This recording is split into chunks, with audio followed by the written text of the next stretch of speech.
you forgot one bill, just one. A few weeks later, your credit score drops like a stone. The mechanism behind that is simpler and more brutal than most people think. First, the good news. Being one day late does almost nothing. Your lender might charge you a fee, but your credit score doesn't even know about it yet. That's because lenders usually don't report a payment as late until it's 30 days past due. In 30 days. That's your safety window, and most people have no idea it exists. But cross that line, and something mechanical happens. Your lender sends a report to the credit bureaus, and now it's not a private problem anymore. It's on your record, and the damage is disproportionate for one reason. Payment history is the single biggest piece of your credit score, about 35% of it. Nothing else weighs more. Though a late payment doesn't nudge your score.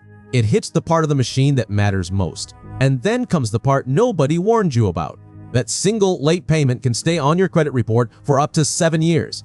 7 years for one forgotten bill. It fades over time, and it matters less as it gets older, but it does not disappear on demand. There is a way out, and almost nobody uses it. If the late payment was a mistake, you can fight it. Not with tricks. To ivory us with a phone call. So, call the lender before it hits 30 days.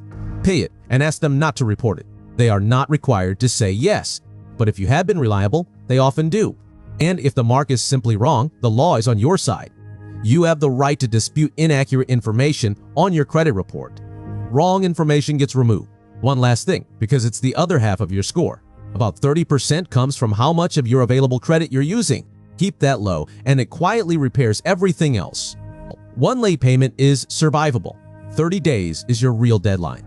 And the phone call is free, and the damage fades, as long as it doesn't have company. Which bill are you closest to forgetting right now?